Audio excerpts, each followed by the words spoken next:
to Fly Nubian Money, where we help you master your mindset and maximize your money.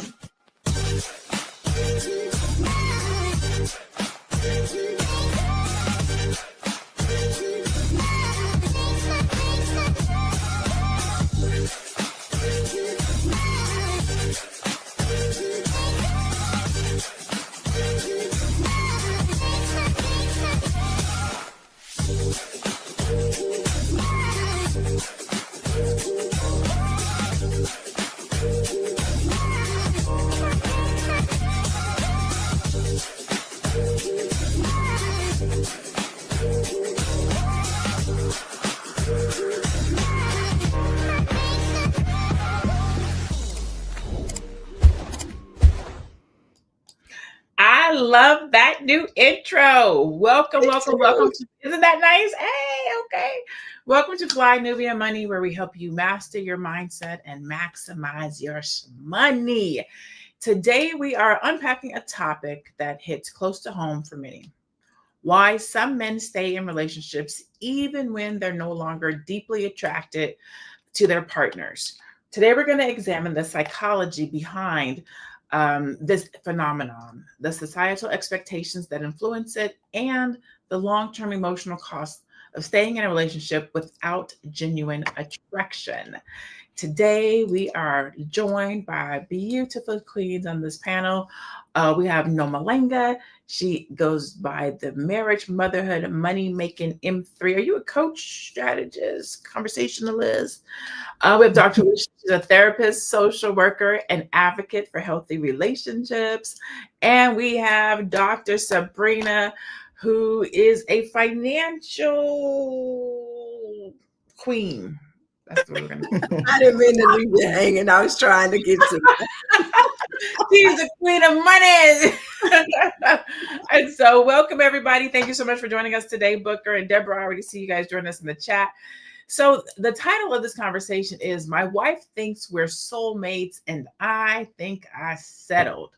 Why Black men stay with women they're not attracted to. So before we get into the video, how would I ask this question? I'm trying to figure out, I don't want to ask it, have you ever stayed with somebody past your attraction, or do you think somebody has ever stayed with you past their attraction? So I won't put us on the defense. I'll say, have you ever stayed, Nomalenga, with anybody past your attraction to them? Like the attraction has waned, yet you're still there. You're on mute, I think. I'm going to make it a little... I can hear you now. My mic is on. Yeah, you can hear me? Yeah. I'm going to make it a little less personal and say that I think if you're going to be in any long-term relationship, that's part of the package. The attraction's going to go in and out. Okay. And that's just how it goes. Okay. Dr. Sabrina, have you ever settled or stayed past the season of wanting and desiring a person? Well, I'm going to make it personal, okay? Because I've been married for 30 years. I'm just going to be real with you. You do not stay married to somebody for 30 years and that warm and fuzzy feeling that we call, quote unquote, attraction is always there. And I don't think that just because I'm not feeling him means I'm settling somehow. Two separate things. So you can't do it this long. And always feel warm and fuzzy. Okay. Yeah. All right. Dr. Alicia, what are your thoughts? Okay, so what did we all just hear? We just heard the reality of marriage. Marriage comes in stages. And yeah, when you first meet somebody, I'm almost certain you are attracted to that person on some level, in some way. Not one person can give you any and everything that you're always looking for. That's not realistic. So yeah, during the initial stage, the attraction is stronger. During the conflict phase of a relationship, that's normal. Everybody goes through it. Maybe the attraction wanes. Maybe during the recommitment phase, the attraction goes up and down. This is what we're talking about, the reality of marriage. Yes. So I think what all of you guys are saying is that when you enter into a relationship with someone, the attraction is there. When you have a relationship with that person, the attraction may come and go, right? But I think you are still in it with that person. If we're doing what this gentleman says, and we're going to get to the video in a hot second, he went into it, it sounds like, thinking that he settled. Like, she thinks that I'm her soulmate, but I feel like I settled for this relationship. I think that that's a different dynamic than walking into it already like I'm prepared to go through the ups and downs with this person versus maybe I can't find nobody else. Maybe I'm not gonna, maybe I just want to be married. She seems cool. So let's just do it. So in her eyes, man, I love this man. And this man he's everything I ever dreamed about. And in his eyes, he's like, well, I'm married. I got to, we got kids or whatever the case might be. You guys tell me in the chat, have you guys ever settled in a relationship? Or go ahead, Nomalinga. I was gonna say, I think that's what he's saying now. And oftentimes when you talk to couples, if they're going through a rough patch, they'll say things that are very different than the time when they're actually feeling in love or they're feeling good about the relationship. So his recollection may not actually be that good because most men don't actually marry women they're not attracted to. Men are different from women in the sense that the first thing that makes them gravitate to a woman is that initial attraction, and then they take it from there. Whereas women look for other things, and sometimes attraction or physical attraction is part of it, but it's not always the first thing. So sometimes I think we don't recall things correctly down the line. Go ahead, Dr. Felicia, were you about to say something? Yeah, I mean, Nomalinga, thank you. You took the words right out of my mouth. This is a moment of growth for any man who has come to this decision. This is a moment of growth, and he needs to reflect on this. He needs to take a step back and say, hold on, I'm coming to these conclusions because maybe perhaps I'm having an issue with my wife about this particular topic right now. And I'm starting to see her, not just in her initial attraction, I'm starting to see the color of who and what she is, her flaws and her strengths. And this is a growth opportunity for any, not necessarily any man, but any person who's in a relationship with someone. This is where you have to kind of reflect on this and say, what do I need to learn from this? Well, how do I need to grow from this? Because knowing that this is a normal process in a relationship. So it's a great point for him to articulate his feelings, but it's also a moment where he can grow in and of himself. So his relationship is a reflection of what's happening inside. And so we'll get into that, I'm sure, a little bit more. So, but thank you, Lene, for calling on me. Yeah, no worries. Let's go to video. We're going to go to a video and then we're going to come back. We're going to keep, this is going to be an interesting conversation. I already know it's going to be. So let's go to video and we'll be right back. You in love with your wife? No, me either. What? No, I'm not in love with my wife. Why? I don't even know her. What are you doing? Why? This is our 8th. Hold on, we got married in 2016. This is year number 8. September 8th, we'll be married 8 years. No. So let me get this straight. They're trying to ban TikTok, but they're not doing anything about these men and these microphones. Look how these men just casually betray the wives they stood in front of God, family, and everybody else. The one they promised to love, honor, and cherish. They can just casually confess publicly to not meaning any of it. This is what I mean when I say, don't think that a man loves you because he had a baby with you, loves you because he married you, love because he's with you. Like, if he didn't love me, why is he with me? It could be from any number of reasons. It doesn't have to be love. I think it was about a year ago, men were being asked, would you rather cheat on your wife or snitch on your homeboy? I'm about to cheat on her. One goes down, we're all going down. Oh, that's light work. I'm gonna definitely cheat on my girl. Cheating right away. Immediately. Never snitch on my homies. I love my brothers too much. See, they have no problem talking about how much they love their homies and how they would never betray them. Some men only have the capacity to love, honor, and cherish and be loyal to other men. Some men feel like women don't deserve their love. That man just confessed to being married for 8 years, and after being there with him through richer for poorer, in sickness and in health, through good time and in bad, she still hasn't earned his love. But I bet he got some homeboys that he loves. He keeps saying the quiet part out loud. Even marriage doesn't mean they love you. I feel like that might have been a snippet. I need the whole conversation. I feel like that he was about to say something else or something before, because I heard him say we don't even know each other, as if to say we're still on this road of knowledge. So I kind of feel like I need to know the other piece of it. However, never is it okay to be hanging out with your homeboys talking about I don't love my wife. That's my 2 cents. Dr. Alicia, we'll start with you. What were your thoughts in watching that video? Yeah, I think it's interesting. Coming up on 8 years, that's the 7-year itch. And again, it's great that he articulated how he felt. And maybe what he's saying is that we don't know each other very well because there's disconnection.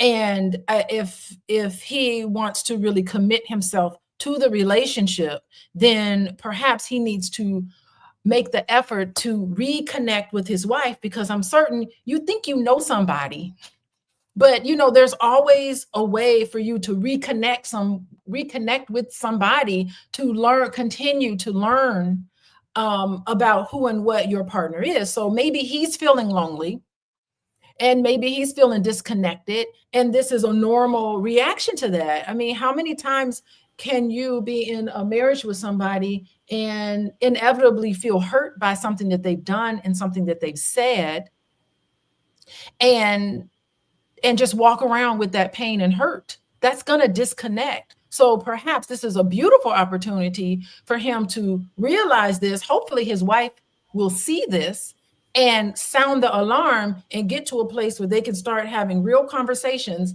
not just ships passing in the night, which, by the way, when you have a mortgage, you have a car note, you got children, you got extended family, all of these things to juggle, it puts a lot of pressure on couples. And so they need to carve out some time to reconnect with each other, because the baby is going to need you, but you also need to make time for each other. So I think it's a great starting point. I hope his wife sees that, and I hope they take this as an opportunity to grow closer together. They have that choice to do that. I hope his wife sees that and says, don't you ever get on national television, YouTube, or any video talking crazy about me in public like that again. You hear me? I do hope she says it, but maybe not like that. But I hope she pull him to the side and say, yo, sir, come here. King of mine, love of my life. Let's not talk about being crazy like that. Yeah. I want to say something to that. If anything, that speaks volumes that his wife, who he's married to, doesn't know what's going on inside of him, but he's willing and feel comfortable saying it publicly. That means there's something behind closed doors that's not being done that needs to be done. Maybe. And again, we saw a clip. We don't know what happened. But the fact that he is more comfortable saying this out loud signals to us that he's not comfortable saying it one-on-one with his wife. Because if he was, he wouldn't need to say it. He wouldn't need to articulate it publicly. That means what's happening between them, that these conversations are not being had when they need to be had. It's a cry for help. I don't see it as pathological. I just see it as it is. I'm not here to judge. I'm here to try to understand so that you can come up with a great strategy. The strategy for him and his wife is to bring it back and say, you two are not having the conversations that you need to have. And this is a signal that these conversations aren't being had because he's talking publicly about it. Okay. So before we go to commercial, because we're getting ready to go to commercial, Nomalinga, what are your thoughts before we go to commercial? I think he's garbage. He's trash for saying that out loud in public space. And I think that some things, when you say them, you can't unsay them, especially when he's humiliated her by saying it. And God knows, how many people have heard that. That's awful. Do I think it's good for people to be truthful and to say things? Yes, maybe to his homeboys in a closed space, maybe to a therapist, to his dad or whoever. But I think him and his friend are total trash for just outside of a closed place saying that and letting everybody hear him say that about his own wife. I'm disgusted. Dr. Sabrina, what are your thoughts? And I'm sure he will probably say she's the problem. Okay. We're going to go to commercial. We're going to come back. This is going to be an interesting conversation. Let me say this before we go to commercial. This is not a man bashing conversation, because it goes both ways. women settle for men the same way men settle for women. People do settle in relationships. We know that this really happens, but we're talking about what do we do? How do we solve it? How do we communicate? How do we not? How do we work through these things? Okay, so it's not a man bashing. That's just the conversation for today. We'll go to commercial. We'll be right back. It's a good show right here.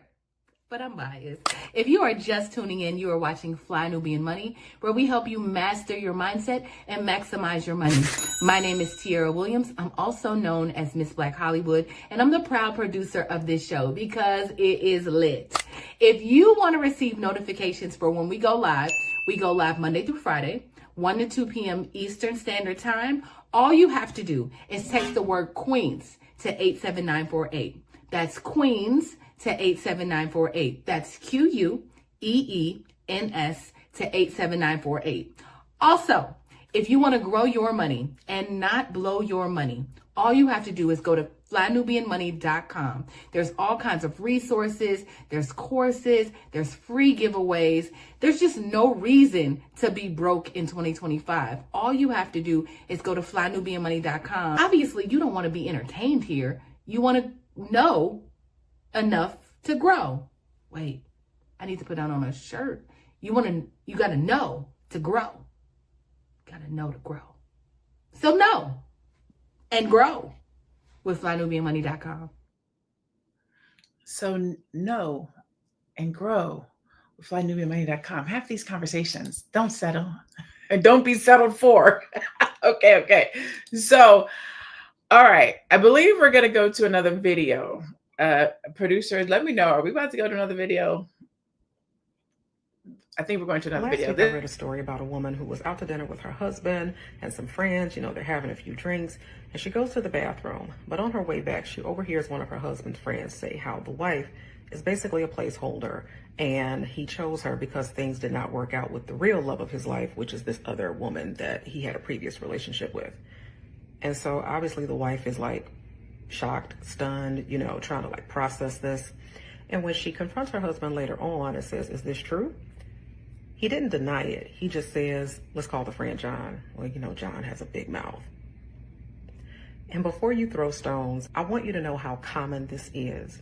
How common it is for people to make life-changing, life-altering decisions with other people's lives from a place of practicality, settling, instead of a place of genuine love and desire to build a life and a partnership with somebody. And while I don't think it's healthy to spend the rest of your life pining for a love that has been lost, but I do think it's important when you engage somebody from the prospect of building a life, a future, or a family, that you are upfront about your feelings. Because when you're not, you are doing one of the worst things that you can ever do to another human being, which is rob them of their choice. Because there are some people who are practical minded that will say, "Yeah, it's not a love match. I don't have burning passion for you, but I think we can make this work. I think we can build a life and we can be relatively happy in doing it." But when you don't do that, when friends and family know one truth and your partner understands a different truth, it is so hurtful. Because more times than not, if that person had known those feelings up front, they may have made a different choice, but they didn't have the opportunity because that information was not disclosed. And so if you are going to move forward in love and romance from a place of practicality, of might as well, of I'm not deeply in love with you, but we can make it work, that's fine. But be upfront about it so that the person you're engaging with is going into this scenario eyes wide open instead of being blindsided thinking it's one thing when it's really quite another. Listen, that is the whole truth and nothing but the truth. And again, I know the topic says my wife thinks we're soulmates, but this could happen man to woman, woman to man. I know more than a couple of women who have I need to get out of this situation. I got these kids and I need to go ahead. This man is interested in me. I'm gonna go ahead and marry him. And I'm just gonna marry him, right? Protection and covering all those things. He's head over heels and she's like, I'm protected, I'm covered, and I got some kids. But I know men, again, the same thing. As a placeholder, I didn't get the woman that I wanted, but this is a good woman. She does good. She takes care of me. She takes care of the kids. We straight. But it's just, we just live in life together. What do you say to that, Nomaling? I know you have different views on relationships and whatnot, especially coming from your perspective, where I'm not gonna put words in your mouth, but I know that the relationship is different over there. A man can come to a father and say, "Hey, I want to marry your daughter." Does that daughter have to be interested in that man? Does that daughter have to love that man before going into a relationship with that man, or is it my father said I have to marry this man, and then that could be on what we see on TV, right? This does not. Yeah, that's TV. We're not. This is not coming to America where you gonna marry this the man you're gonna marry. um, and just so we're clear, arranged marriages have a higher success rate than love marriages. So I'll just put that out there. But I will say, in my culture, nobody forces marriage on anybody else. But she said practicality, and then she said settling, and I really hate the way that people have started to use the word settling almost as if it means shortchanging. Because it isn't, because everybody settles. Nobody's ever going to be 100% what you want or what you dreamed of or whatever it is. And at some point, you're going to have some fundamentals and some deal breakers and then compromise on some things. And that's settling, and that's being a grown up, and that's making adult decisions, and that's thinking long term. I just don't understand why we have this word settling as if it's such an awful thing. There are people who die never having married, never having settled, because they wouldn't settle for the best that they can get at the time, based on what's important to them and what's important to their partner. The other thing that I want to say is, can we please make a distinction between marriage and just all these situations and relationships and these other things? Because it's a big difference. There's a big difference. One is supposed to be forever, and others are you can just hop in and out and do whatever you want.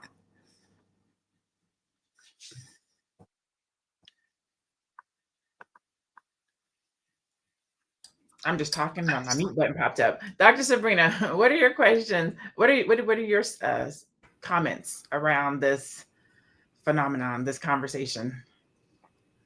I agree. I can't hear you. Is it just me? I agree. Let's put this in perspective. I have a girlfriend who battled cancer a few years ago. She lost her hair. She lost her boobs. She lost a lot of the things that men find attractive.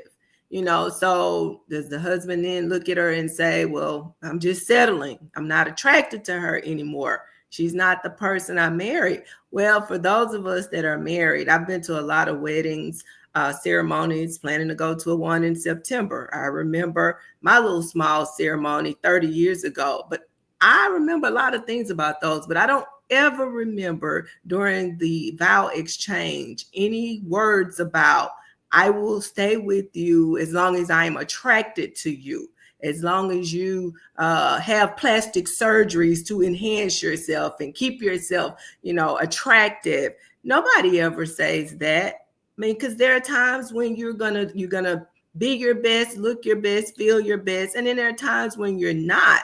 And that's what marriage is. That's what stick-to-itness is. That's what, you vow to do. And I think it's so superficial for people to, profess this, love for a person or interest in a person only when they are quote unquote attracted. And for those that feel that way, I'm here to tell you, don't get married. Just stay in whatever relationship in and out you're in, but don't try to do marriage, because it's not gonna work.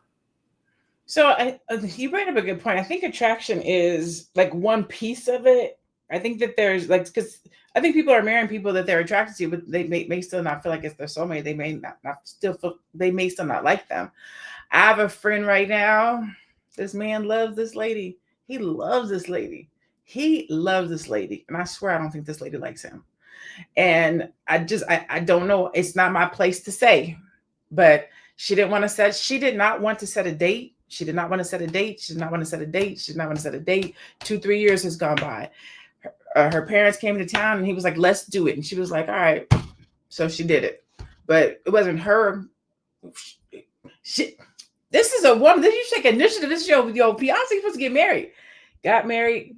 Up until that time, the whole time up to that time, for 3 years, I'm talking to him like, again, I'm trying to be a friend. I'm not going to tell you not to do it. So I'm talking and talking and talking. Just, take your time. Make sure, maybe do some counseling. She don't want to do counseling. Got married. And I swear, I'm not going to go into specifics because that person might know who I'm talking about, but I swear this lady does not like him. And she is married to him. I swear they have a kid. He takes care of their kid, their kid, and her kid. She got no support for this man, no kind of way, shape, fashion, or form, but he just wants to be married. And so he has decided, I'll just deal with what I got. But I know he is not happy. Dr. Alicia, what do you say to somebody who, what happens when you know this person is settling? Yeah, I think clearly there's something missing in the relationship.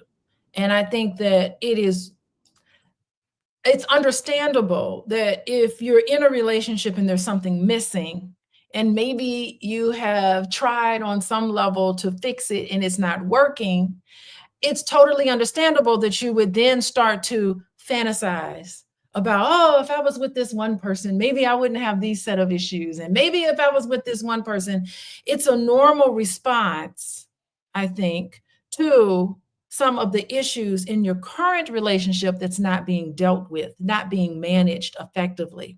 It's just a spewing. It's like your cup is already full, and that's what kind of overloads. It kind of spills out where you get into this fantasy world. Oh, hopefully if I was with this guy I dated 10 years ago, things would be so much better. There's no way of knowing that. And if it was meant to be, you'd still be with that person. So clearly it is not a relationship that's suitable for you. But I think if I were talking to someone, I would bring the conversation back to what is currently missing in this relationship that is causing you to fantasize about somebody else.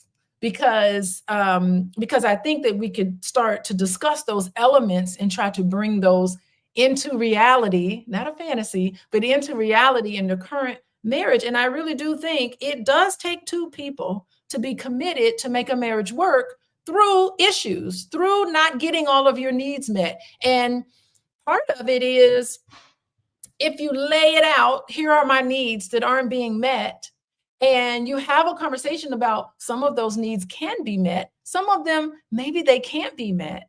Maybe you need to realize there's no such thing as the perfect marriage. There's no such thing as the perfect relationship. And then maybe you need to come to terms with, perhaps you're putting too much into this marriage that's not even realistic in the first way. Why would you look to somebody else to give you happiness? You need to find it on your own. It's not realistic that one person is going to give you everything that you've ever looked for. Perhaps it's a signal that you need to look at how you need to come into this marriage, in the relationship, as a whole person. And it's a sign, like I said before, you need to grow. It's a signal for growth. Oh, wait, Lene, you're muted. I know, I'm sorry. I'm trying to follow executive producers. Mute yourself, take stuff off, put yourself on. I want to come back and talk about that, because we're going to come back and talk about it. We're going to go deeper. Let's take a commercial and we'll come back in a hot second. All right, at least I think we're taking a commercial. I know. You're busy, you got things to do, and you can't take us on the go with you every single day. Good news for you. We are now on Spotify. So if you can't watch us, now you can listen to us on Spotify. Search Fly Nubian Money and all the episodes shall appear. All you have to do is like, subscribe, leave a 5-star rating, leave some comments, tell people how you love us, so that when other people come along and are looking for a great show to watch, they can find Fly Nubian Money too. One last thing, and just in case you've been sitting under a rock, Fly Nubian Money now has an investment club. We are the Fly Nubian Money Club. It's easy. All you have to do is go to flynubianmoneyclub.com, and I am committed to bringing in top experts from all industries to help you level up. They're teaching us the skills that we need to compete in this market. We often say that nobody is coming to save us, not the government, but guess what? We're coming to save us. I'm coming to save you with the Fly Nubian Money Club. So listen, all you have to do again is go to flynubianmoneyclub.com. We have a 30-day free trial set up just for you, just for those people that are struggling. Even if you ain't struggling, you ain't got to struggle. I'm coming. Okay, let me stop playing. I'll see you soon. We'll see you soon. Soon as today. So I want to dive deeper into this conversation that we're having around settling and or not being attracted to your spouse and or marrying somebody when you know that this is not the right person. They are a placeholder for somebody else. So you're already in this situation. Me and our executive producer were talking the other day about as you get older, what you want can change. Actually, we had this conversation last week. We were talking about 40, I think it was like 47% of women between the ages of 25 and 45 will be childless and unmarried and childless. And Dr. Boyce shared the video, and Dr. Alicia actually put a comment on it that said, "Don't shame people," or something to that effect. But as normally it's a clip, so it's out of context, right? And so there's no shame in getting to a certain age and not being married unless you want to be, right? So if you want to be married or you want to be in a relationship, then you have to mature, you have to grow, and things may change. As things change, I don't necessarily think it is settling as much as it is maturing to say, this is what I want, right? When we're younger, what we think we want is one thing. I gave the example of height. I'm 5'9" barefoot. When I was young, I wore 3 to 4 inch heels. So I'm a good 6'1", 6'2" in my heels. So you have to be a certain height so that I can feel womanly. As I have matured and grown, I am still 5'9" and I don't wear heels. So I can lower that. You know what I'm saying? Like you can be right here. We can be eye to eye. So I think that there are some things that we, like Norma Langan said, some things we consider settling. I'm not settling for a short man. Well, I'm not settling. My lifestyle has changed, right? Well, the things that I require has changed.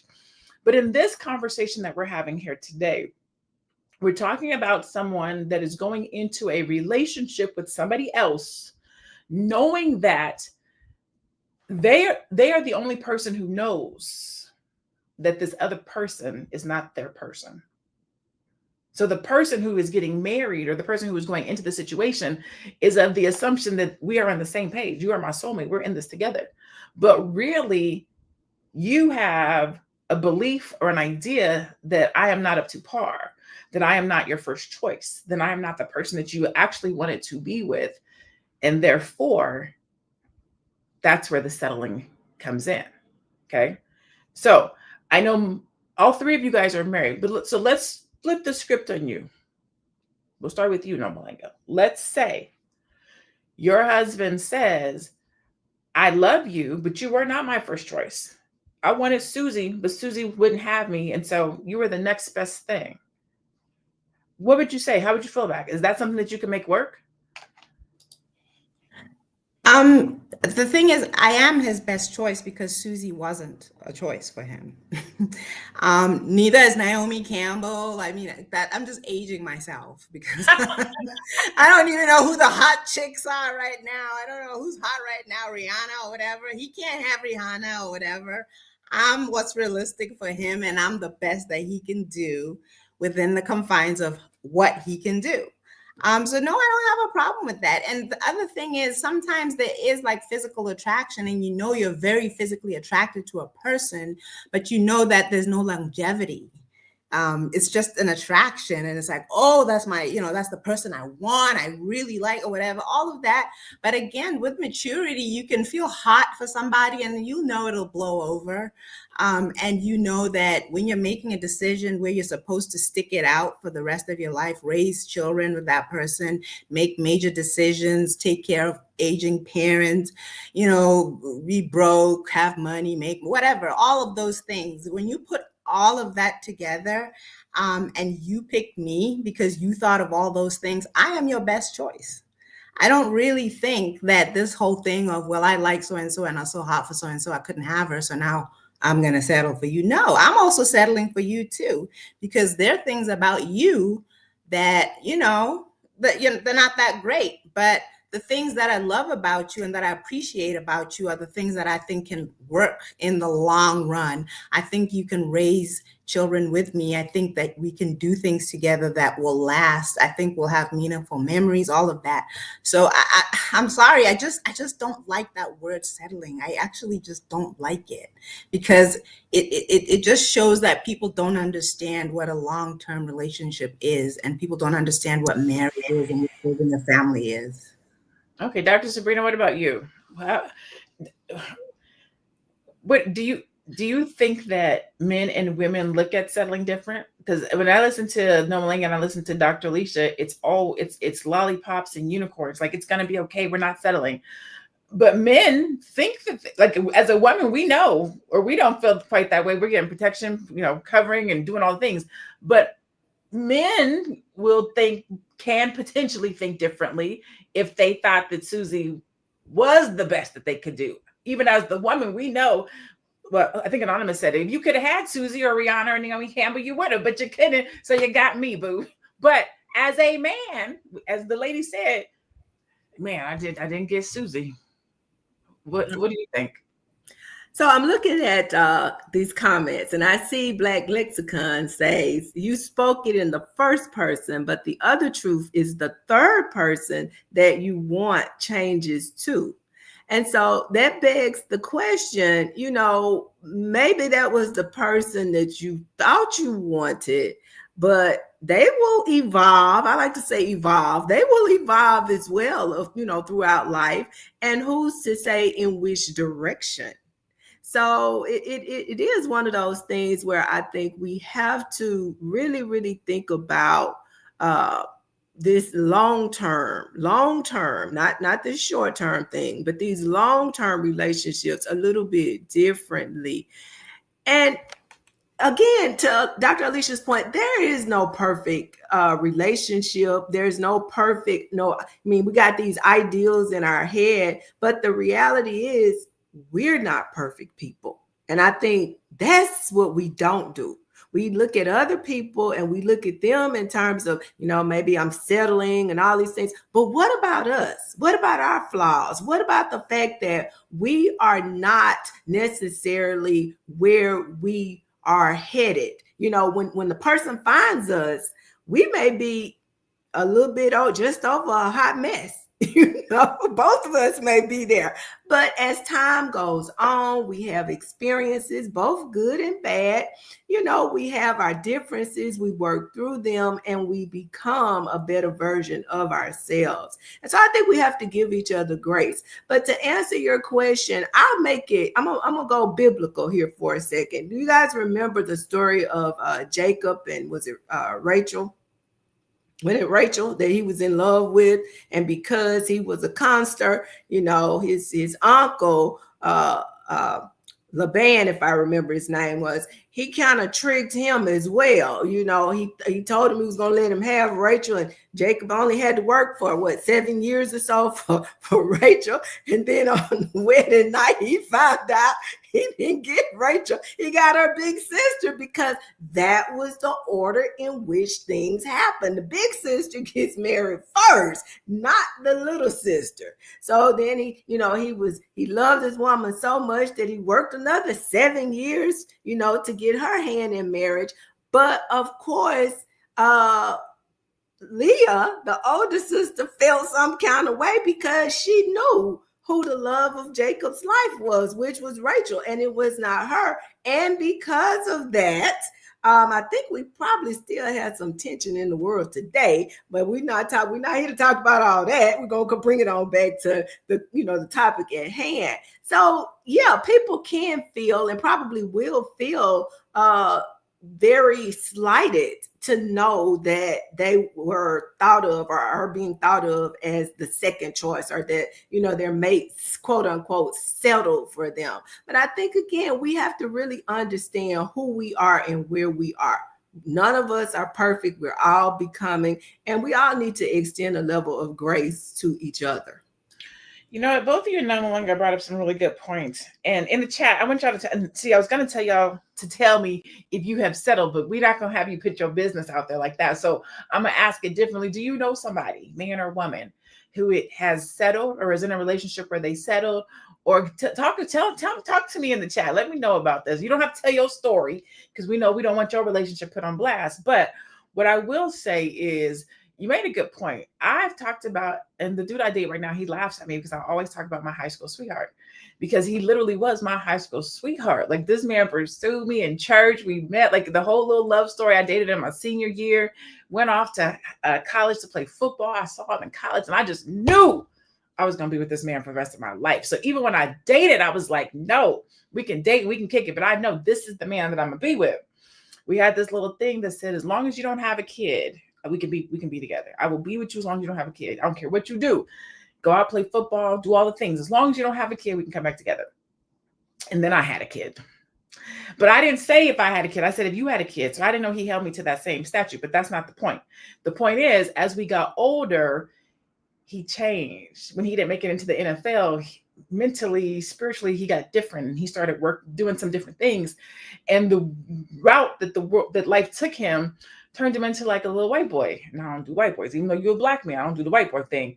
And so whenever we would kick it and hang out together again, I would just be like, it just wasn't. Ugh.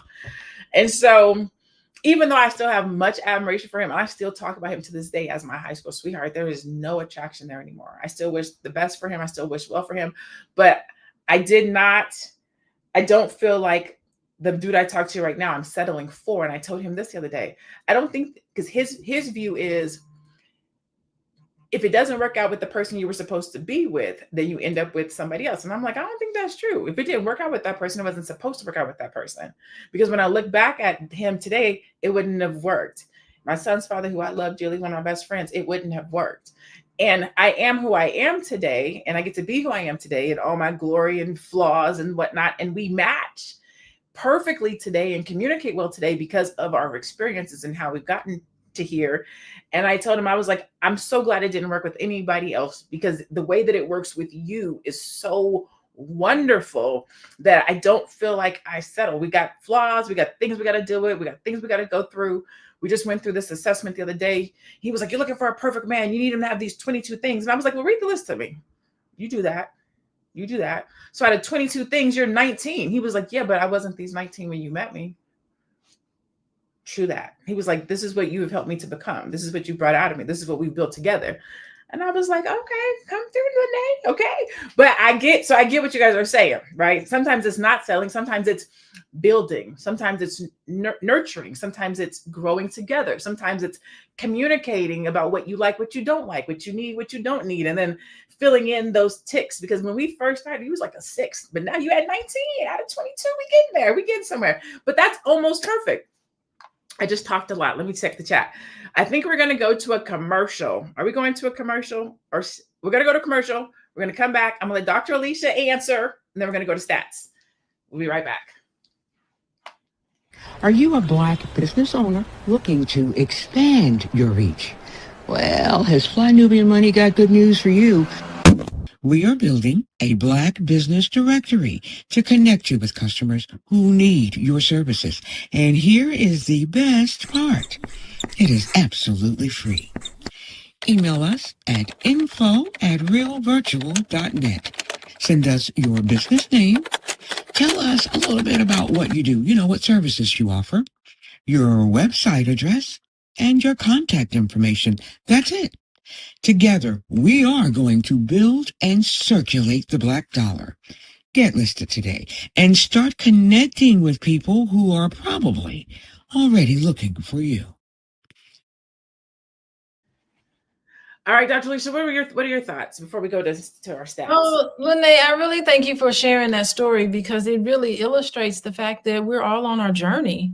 We all have a journey. And that guy you dated in high school, his only purpose for you was to open your heart up, to the possibility of a real thing. It wasn't meant to be. And I think that's how we need to look at all of our past loves, that it ended when it needed to end, and that you've learned your lesson and you can carry that with you going forward, not thinking backwards. It's not good to step backwards into any past relationship.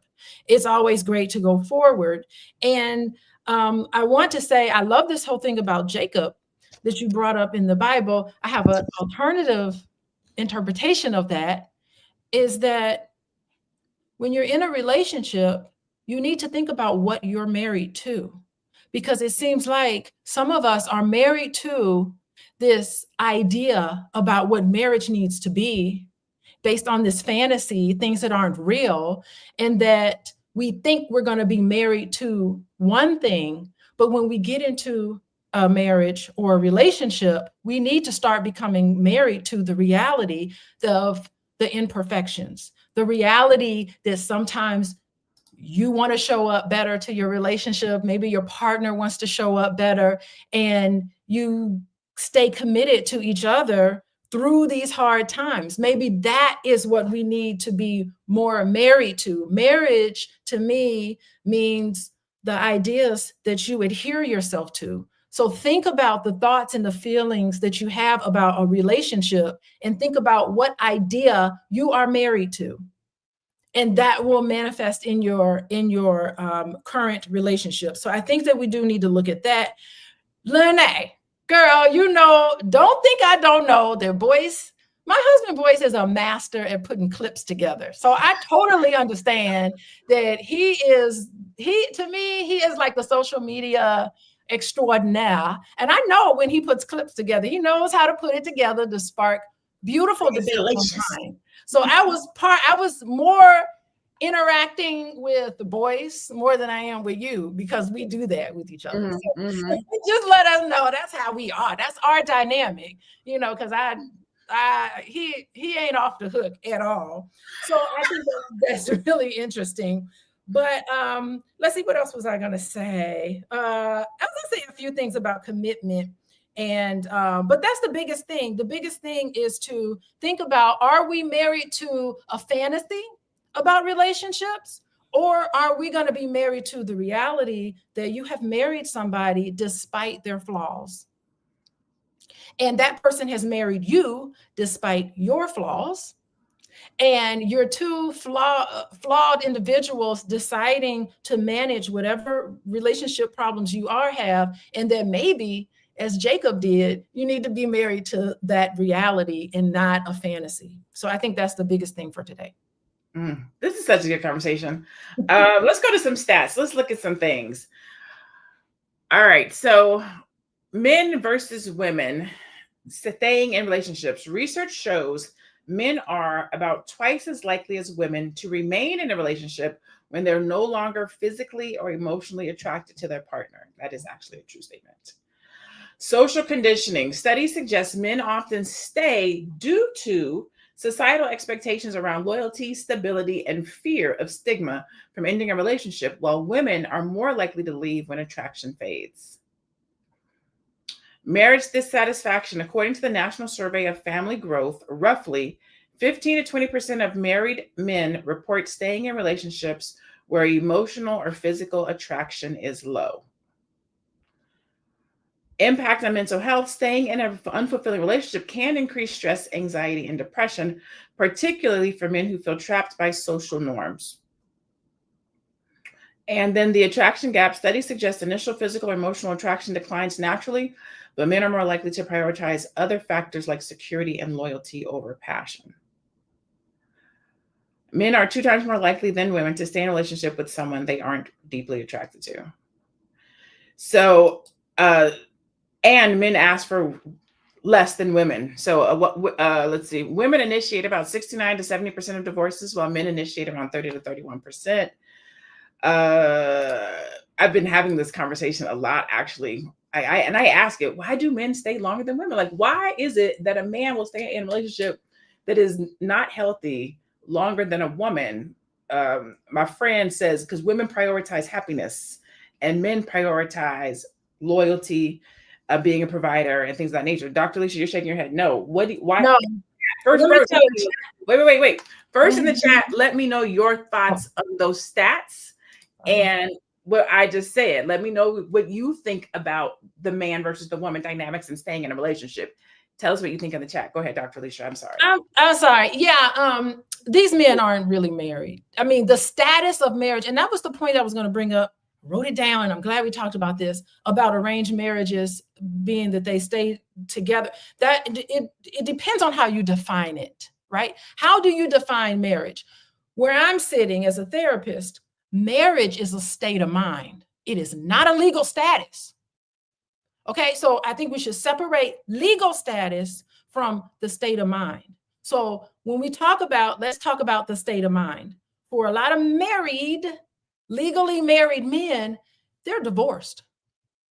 You know, they are legally married, but there is really no mental marriage with that other person. So there's a lot of men who just say, well, I'm married, I'm committed, I pay the bills. You're not committed. There are a lot of men who have the legal status of marriage, and they're not going through the legal procedure for obvious reasons to terminate the marriage. But there's a lot of married single people out there where a person is managing everything by themselves. They basically don't have anyone else to turn to. But even though they've had this status of marriage, they really aren't married, meaning that it's not a state of mind. You don't see that other person as your mate. And so we have to kind of take a step back with just the statistics in terms of the numbers of marriages versus how many real marriages there are, which is the union between one person and another. Remember, it's mentality. You know, being married to somebody is a state of mind. There's a lot of people in a relationship who are married to each other, but they just don't have the legal status. And let me tell you, believe it or not, there are a whole lot of divorces that happen way before the ink is on the paper for dissolving the actual marriage. Before the divorce has already occurred. And so I think that we are putting too much into this legal status of marriage, when underneath all of that is more of a mindset. It's more of a disposition. So some of these men are creating their own happiness and doing all sorts of things outside of the marriage, not even including their wife. And it's not a real marriage, so to speak. All right, Dr. Sabrina, what are your thoughts around men staying? I don't know if it's men staying too long or men staying in an unhealthy situation, or that women will leave before a man will, or even just that a man is settling for a situation that maybe is no longer happy in. I agree with Dr. Alicia. A lot of people just check out. I mean, they check out mentally. They may be there physically. And that was the question that we didn't pull that onion back. Out of those, whatever the statistic was on the men that stay, how many of them actually have checked out of the marriage, but yet they're just still there? I know people that have done it. I have a very good friend that has done that. Reconnected with someone I hadn't seen in a long time about 8 years ago. And that person was unhappy at that time, but it's 8 years later and he's still there. Okay. He's still physically married to this person. And the question becomes, I mean, you were telling me the same thing you're telling me 8 years ago. Why are you still with this person? You know, you obviously have checked out, but I have to agree with Dr. Alicia.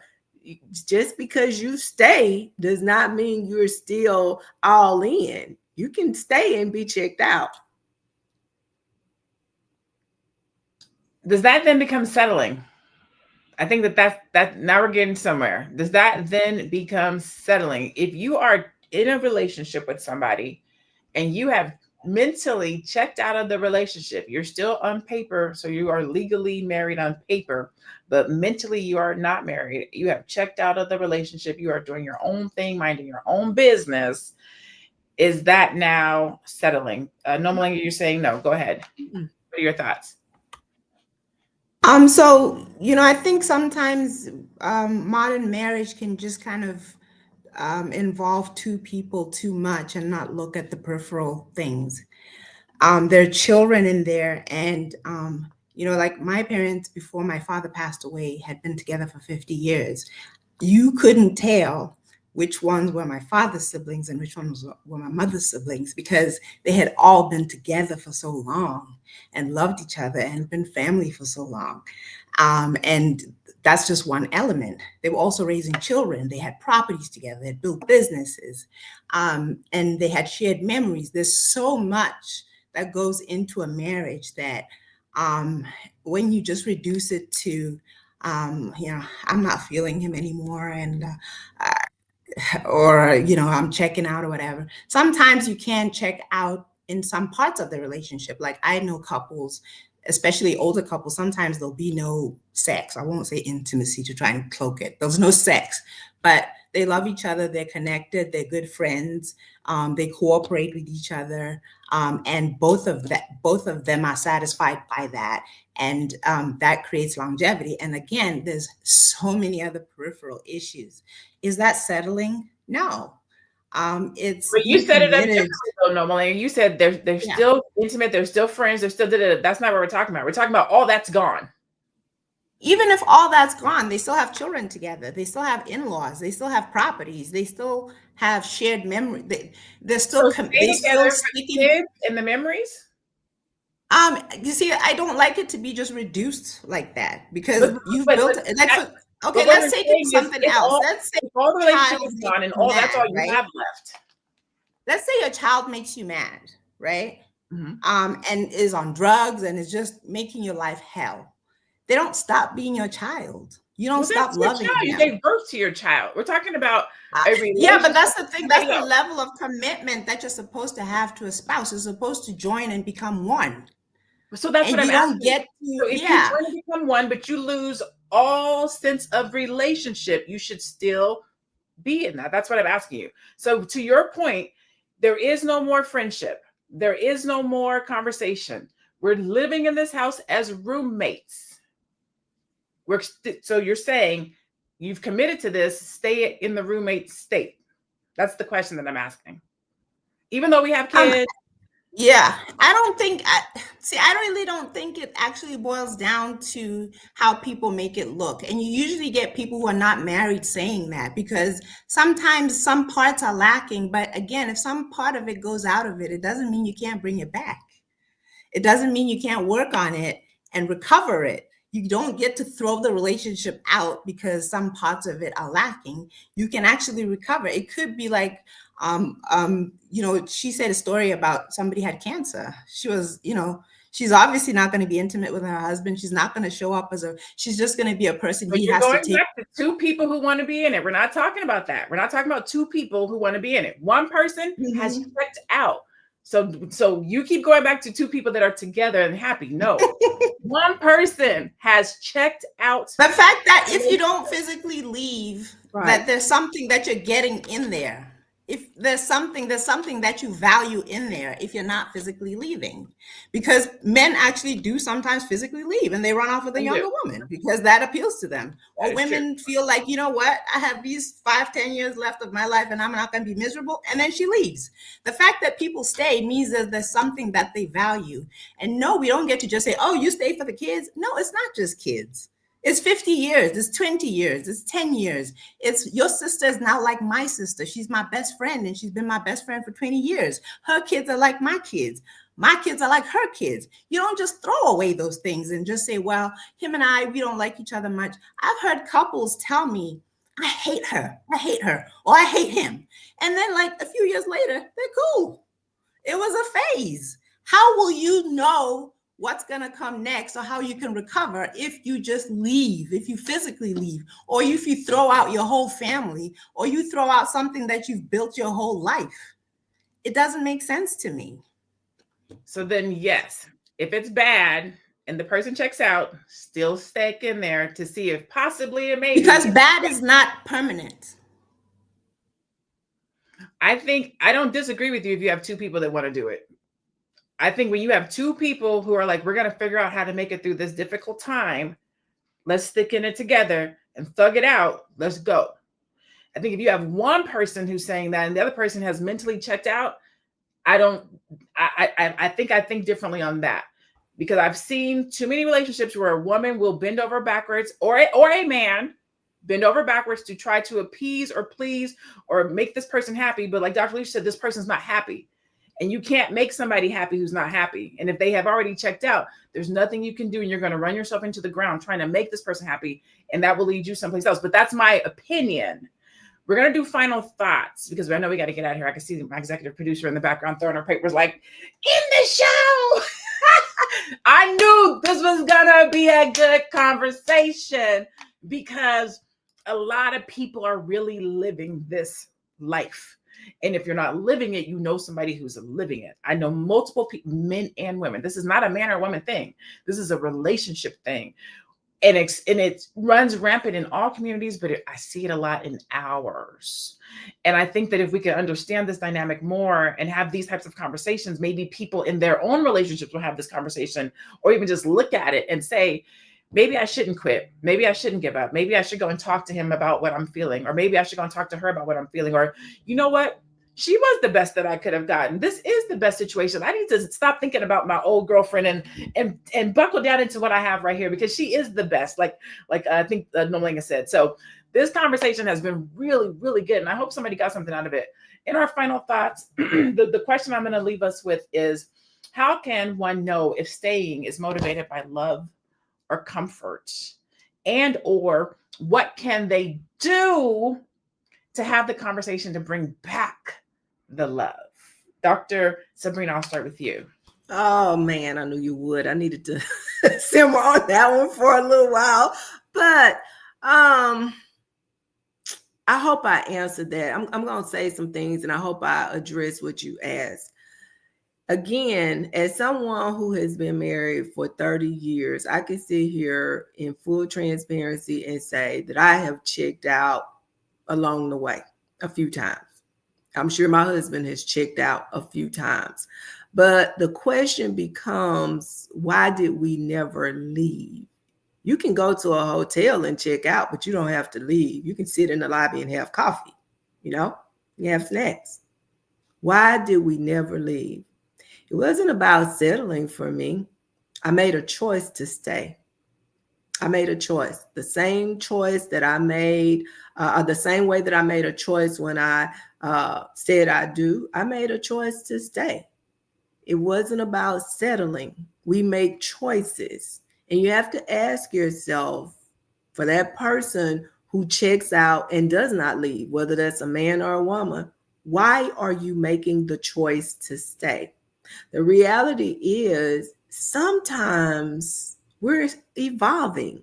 Just because we feel a certain way at one moment does not mean we will always feel that way.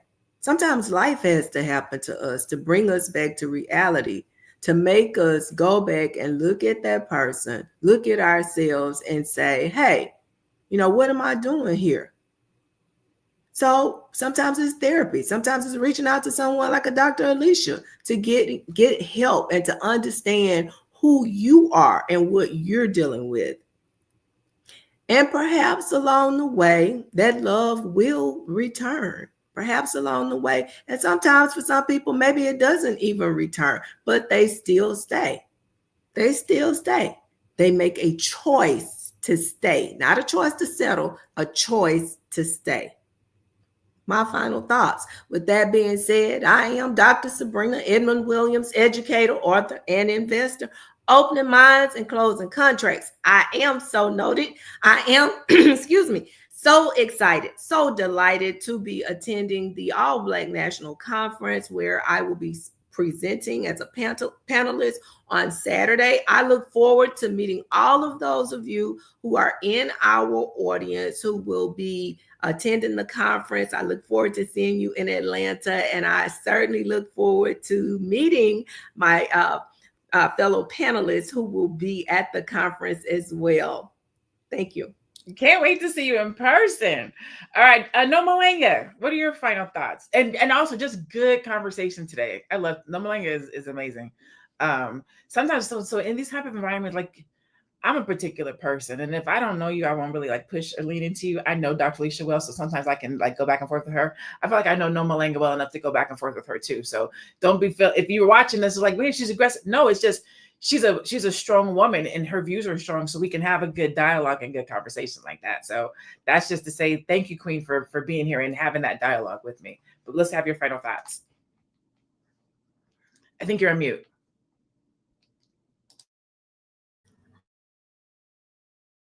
The reminder for the last question, please.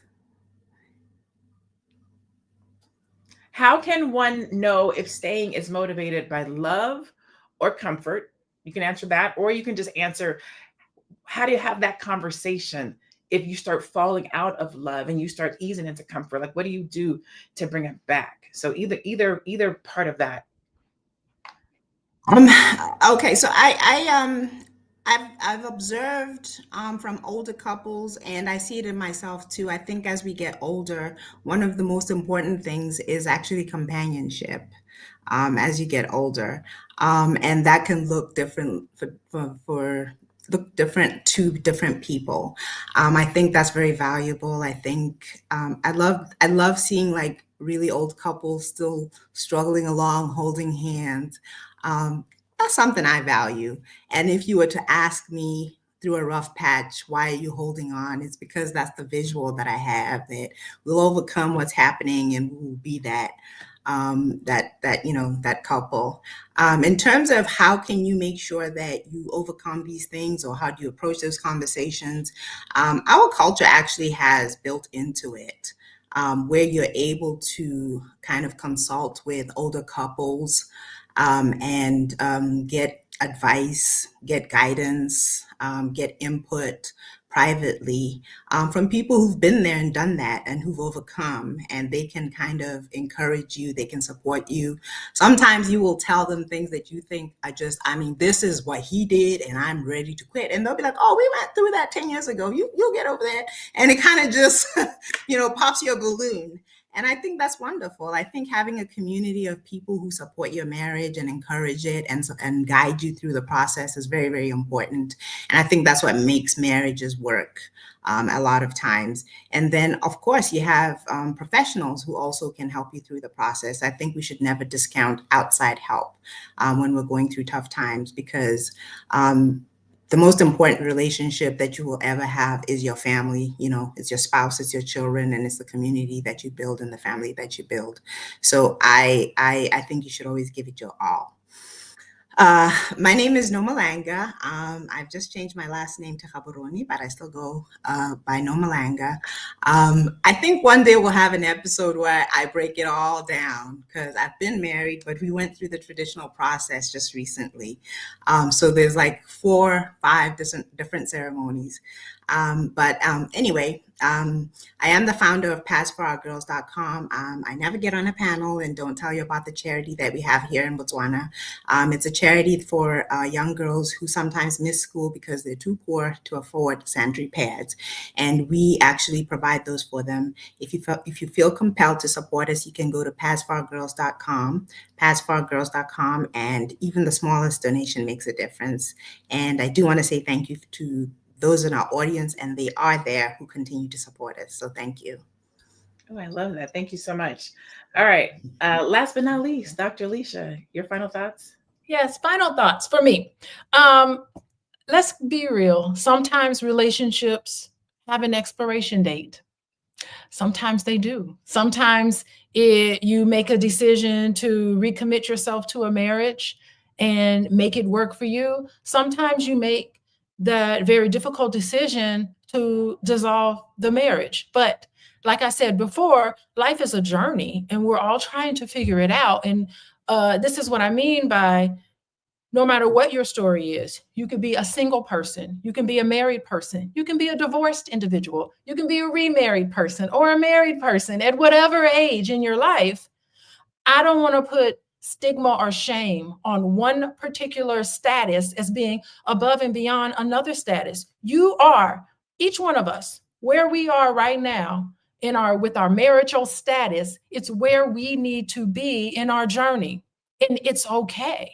So that's how I am as a therapist. I am not committed to a certain outcome. Of course, my hope is always that the relationship becomes stronger. I'm always rooting for the relationship, but I am a realist. And sometimes the reality is that it actually, like Dr. Lene talked about, it takes 2 to be in a relationship. It doesn't make sense for you to be the only one married in a marriage when it takes 2 people. So it hurts to be sitting on the fence. Anybody sat on the fence, it hurts your butt to sit on the fence. And sometimes you need to decide whether to go get off the fence or whether to go on one side or the other. And if you're struggling with that, you can contact me, coachingwithdralicia.com. I am here for you to walk with you in your journey And I'm not going to judge it. I am just going to be here with your journey. And that's all for today. Thank you. Thank you so much. All three of you guys. I mean, these conversations to me are super important. They're super valid because these are the real things that people are dealing with. I like what Dr. Leisha said. Sometimes there really is an expiration date. Sometimes it's best for both people. But other times you really do have to get in there and grind it out. My grandparents were married, I think 40 years before they passed away. And when I threw them a 40th anniversary party, and in throwing that party, I had to go and get stories and I had to go and talk to people. I didn't even know my grandfather was an alcoholic for all those years, for like many years before I was born. And I was talking to my grandma because my grandma she don't play no games, okay? And so I was like, how'd you do that? And she was like, we don't give up. We don't give up. We didn't give up. My mom said, she was like, yeah, it was bad. My mom told me. I was like, I didn't even know that. Like, I didn't see it in their relationship. Like my grandmother was a very boisterous woman and my grandfather was very laid back, low key. He don't really got to say a lot of things. But when he did speak, she did listen. And so in order to get to those years, two of my closest friends, they started dating. We were like 19, 20. And if you know what we go through in our 20s, you know what I'm saying? I don't know how they made it. We're 48 today. They've been together since we were 21, we're 48. So at least 25 plus years. They've been married for like 15 years, but they made it through all of our 20s. And I always look at them like, ain't no way. Ain't no way. But at this grown age of 50, when I look at the relationship, I'm like, man, the things that you have gone through, the stuff that you had to endure, was it settling? Because when I was younger, I was like, there's no way I would settle for that. But at 50, I'm looking at it like, man, look at what they went through to get to where they are. The mind shifts, right, as with age and maturity. So what I would leave you guys with is let your relationship be your relationship. What you can do, will do, won't do, however it is, let that be it. And if you feel like you get to a place of weakness where you can't talk to somebody who has gone through something, because if you talk to a girlfriend or a homeboy who hasn't, they're going to tell you to go. They're going to tell you to leave because they ain't been through nothing. But get you with some people who've been through some stuff, who's had to 90-10 sometimes, 80-20. Sometimes neither one of us got nothing, but we both want to be in this. So we're going to figure out how to make it work. And just because it didn't make it work with your quote unquote soulmate, the mate that you have, make them your soul, and it can work, right? We got to be better about relationship. We have to understand that it takes two to tango. We both have to show up, not necessarily as whole people, but as two people that want to make it work. And then we can go from there. And so I'm Dr. Naja Vet. I am a Brand Your Brilliance strategist. I work with service-based entrepreneurs who have a brilliance or an expertise that they want to package and sell. I help you to do that. This is Fly Nubian Money. And that wraps up today's conversation on staying in relationships without true attraction. Understanding why these dynamics happen can help us make conscious decisions in love, relationship, and life. Attraction does matter, but so does self-awareness, communication, conversation, and those types of things can prevent resentment and emotional distance and bring you closer if you just open your mouth and talk to your mate. With that, we bid you farewell. Hopefully we will see you in Atlanta at All Black National Convention. If not, go out and have a great day. Be productive, be blessed, and be one. See you guys on the other side. Bye.